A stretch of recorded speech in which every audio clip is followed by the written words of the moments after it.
सुरक्षा ना देवे चाहिए। बाकी घड़ी के लोग अपना लइकन का झूठ बोले सिखावत लइकाइए से। हाँ जी झूठ बोले चाचा लइकाइए से झूठ बोले के ट्रेनिंग दिया था। निम्ना निम्ना घर के लोग के कहता नहीं। बाबा पूछी कैसे संगतिया से कर्जा ले ले बनी। तला संगतिया दुआर पर आ गइल बाबे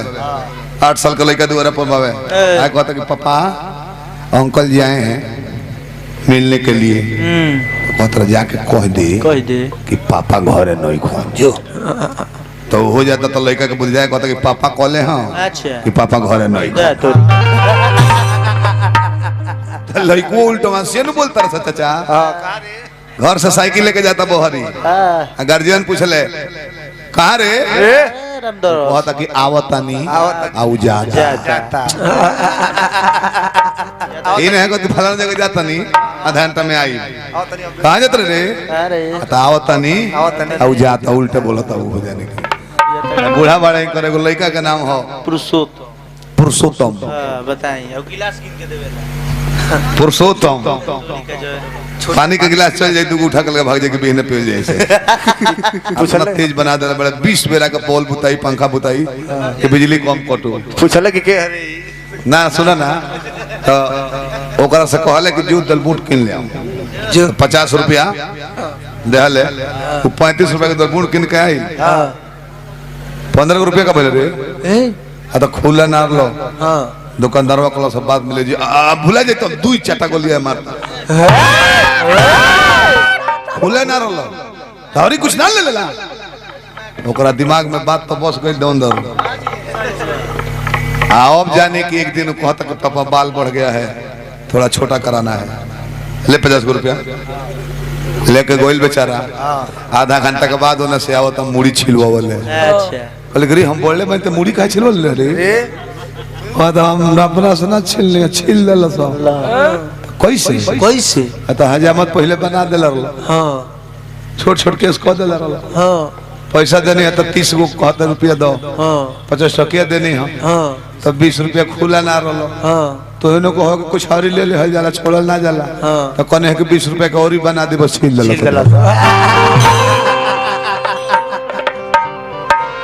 जन्नी बहुत तेज है। अंतिम पद गीत के हो हंसवाही प्रोग्राम पर्दा में भी हो सकता मोरा भैया बाबा ताकि तौने देख दू पागल भेटा गए हैं बीच में कि चुटकुलो ना कहते हैं हमारे फैनवा रूस के गए सब हर लड़का एगो मौगा समाज में आ जाई पूरा समाज बिगाड़िए दी। लालू यादव भाषण देते खोस सबे सुनता जिंदाबाद जिंदाबाद करता एगो मौगा पागल आके बुढ़ जाई खाली वो इतना हड़बड़ा जो है कि ललटेन छाप छोड़ कर लगे तीर छाप का प्रचार कर नहीं जब मंचवा पर खड़ा होकर बोले लगावे रोगा सबका तो खाली सुनाई के मजा तक नहीं खाया वो जब बोले लगावेला ओकरा कोई जगह ध्यान रहेला कि हमार पब्लिक भागे मत कौन बाउर बात मत कहा जाओ औरत लोग बैठल बा रामायण का गाँव के चौथा कौन गाँव बात वही में कोनो मौगा है ये बस टाइम हो गया हो दूर दूर सब भोर पर छीटी दी इनकरा कुल ना बुझाओ मुसंदर नहीं बारा के का बुझाई कोयली के बोली बोलता भाई साफ बुझाता जे राजा हो बहुत सुंदर तार बोली बुढ़ा हमरा कोयली के बोली इतना सुंदर बोल रहा हमरा मन कोइले सके हम कौआ बन के तरह संग लाग जाई कोई बोली सब बात ई नहीं खसले जब कोयलिया कुकु कुकु कर ली त लइकवा का कहले सो कौआ तोर भाता चल चल लइकवा को हम नहीं कह चल तब बुआ जब वो कहले तो लगा है कौआ तोर भाता ए कोयली द्रौपदी अला द्रौपदी चीर हरण कोई नया वो बहुत सुंदर तो सही बात ही है गलती थोड़े है हेलो सही घटना तो चुटकुला ना सत्य घटना सच्ची कहानी हमें को कहानी हो करेगा सत्य घटना भटवलिया बक्सर जिला में एगो भटवलिया गांव बा बहुत बढ़िया गांव हो बहुत विकासशील गांव बड़ गांव बूढ़ा भाई के गांव में गोनई होत रहे हमार अभी वो घरी बेचारू 10 वर्ष 11 वर्ष के हुई हैं दाढ़ी में छवि आई ना रहे ना चिकन रहल भगवान के कॉलेज के बेजी हमू कीर्तन उर्तन गाई ले तू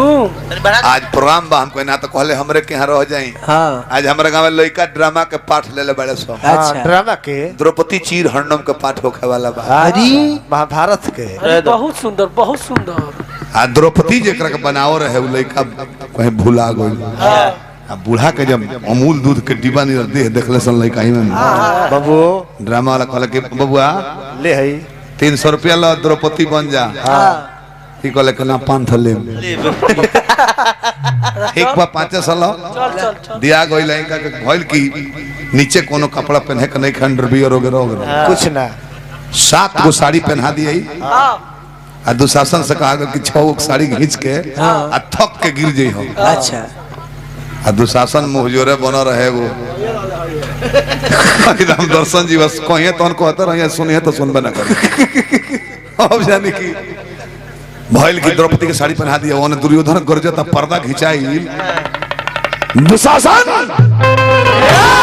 जी महाराज हमें अंधे का पुत्र अंधा बोली थी ना इस जग में द्रौपदी।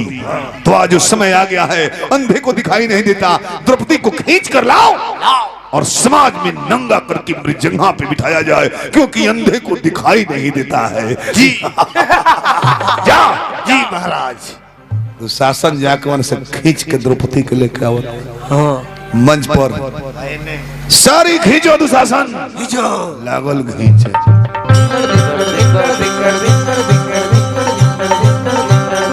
तले डायरेक्टर राउटी में जाता रहे मेकअप मैन के लगे। हाँ अरे टेबल पर एगो साड़ी कैसन धइल बरे कहता देखी ना गांजा पी लेने है याद ना पर 6 गो पेन होले बन लो अरे तो दुशासन से 6 गो खींचे के कहल बा सुने ला कौन आ दौड़ के डायरेक्टर जाता रहे राउटी के आड़ा से नेपथ्य साइड से बोलता रहे हाँ पीछे से दुशासन दुशासन 5 गो खींची है काहे 6 गो पेन होल बा नीचे कुछ पहनले नहीं खे ना आ कहता बहरिया में तो हर दवाइयो दे और अभियान कमरा इनाम में धइल बा और तो 6 गो खींचे का है 6 गो खींची 5 गो खींची है 6 गो पेन होल बा हम तो दुके होने हुक्म करम कौन रे रोल बिगड़बे हमार आने द्रौपदी चिल्लाता रही कि एक कन्हैया हे भैया मेरी लाज बचाओ भैया अतल 6 सारी खींच के लौटे बदल लो ए चिल्लाता रहे एक कन्हैया हे भैया मेरी लाज बचाओ तो बेंजू वाला राठौर साहब वो बड़ी होशियार न हो वो कहत ये बूढ़ा खाली कन्हैया के चिल्लाइबे के नीचवा मुदैया उघार भइल तू देख तो जब नीचे देखा तर घूम के नहीं खन भागत के सैलेंसर सर्वो लोग जाई लोग अब वंगा पिचकुरिया हटत रहे हुले ऊंच मंच बना रहे मालिक लात नीचे पड़ गई अच्छा आ धड़ाम से गिर के बेहोश हो जाता रहे बोल करी इतना वो नीचे से गिरल बड़ा बेहोश कहे हो गइले बाएं धके जब उठावत तलन हाँ संगे संगे समियाना के खूंटी उखरल होती है रस्सी रस्सी खींच तो खूंटा छूट जाए रस्सी खींच तले भइल के डायरेक्टर को पर्दा खींचो ड्रामा खराब हो गया तो पर्दा खिंचाता तो फिर पिछावा हाफे पैंट पर धृतराष्ट्र हाँ विदुर जी के अखबार में धैल कभी हमने के सीन में टाइम बा भैया अभी उन्हें हर नाम चलता चला के सीन में टाइम बा छोड़ छाड़ के गोइली हो तनी को न मोहली हो छोड़ छाड़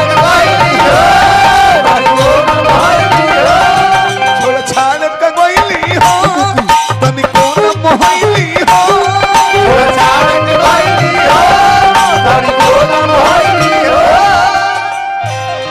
संग दिल अरबी दिल भरवा के नई हरवा वाला यरवा के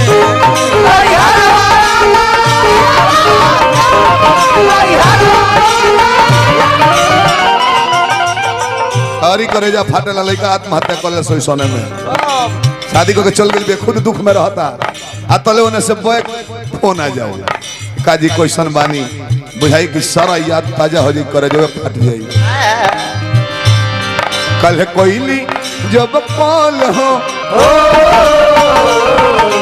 कल कोईली जब कॉल हो जखम ताजा हो गई मोहब्बत सजा